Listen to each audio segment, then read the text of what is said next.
साबिक वजीर बोरुक ने असम्बली सिद्दीपेट हरीश राव ने वजीर आला रेवंत रेड्डी को अपनी शदीद तनकीद का निशाना बनाते हुए कहा कि तेलंगाना में जगह जगह धरने हो रहे हैं। साबिक वजीर हरीश राव ने सिद्दीपेट में मीडिया से बात करते हुए कहा कि रेवंत रेड्डी किसानों के वोट चाहते हैं लेकिन धान खरीदना नहीं चाहते। उन्होंने कहा कि क्या रेवंत रेड्डी ने तेलंगाना में किसानों की हालत का जायजा लिया और क्या धान की खरीदारी शुरू हुई है? क्या किसी एक अफसर से उन्होंने पूछा?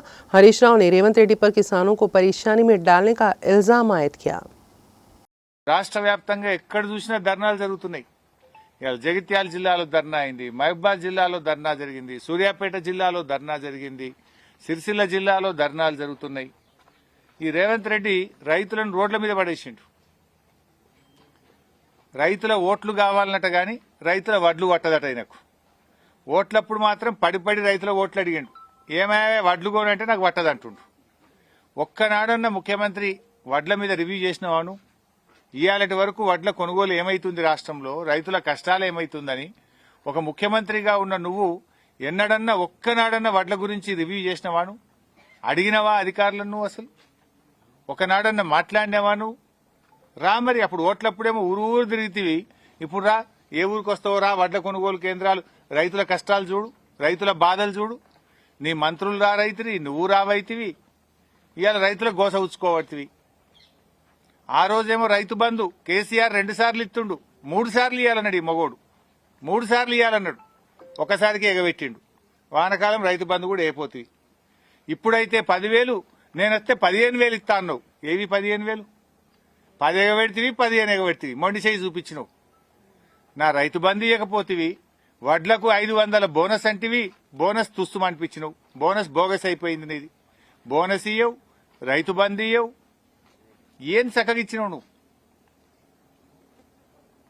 ఇవాళ రైతుల్ని ఎడగాకుండా చేసినావు నువ్వు। రైతుల ఉసురు పోసుకుంటున్నావు నువ్వు। ఇవాళ మక్కలు కొనే దిక్కే లేదు, ఎక్కడ కూడా మక్కల కొనుగోలు కేంద్రాలు పెట్టలే, మక్కలు కొంటలేరు। పత్తి 7,521 రూపాయలకు కొనాల్సిన పత్తి 5,000కి 6,000కి అమ్ముకుంటున్నారు। పత్తికి మద్దతు ధర రాదా, మక్కలు కొనే దిక్కు లేదా, వడ్లు కొనకవా 1,800కు 1,900కు దళారులకు అమ్ముకోవట్రి।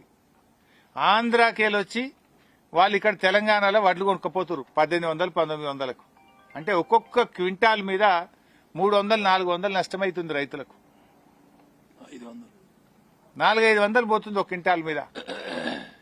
పంట పండించడానికి కష్టపడాలి, పండించిన పంట అమ్ముకోవడానికి కూడా కష్టపడాలనా? ఇదేనా నువ్వు రైతులకు చేసే సేవ? రైతులకు ఇచ్చిన ఒక్క మాట నిలబెట్టుకున్నావా నువ్వు? ఏ మాట నిలబెట్టుకున్నావు చెప్పు? రుణమాఫీ అంటివి, సగం మందికి కాకపోయా, అవి ఎగ్గొట్టివి। ఇంకా 22 లక్షల మంది రైతులకు ఈ రాష్ట్రంలో ఇంకా రుణమాఫీ కాలే। దానికి అన్ని 31 రకాల కోతలు పెట్టినావు। ఆధార్ కార్డు అంటావు, రేషన్ కార్డు మీద ఒకరికే అంటావు, ఇంట్లో పిల్లగానికి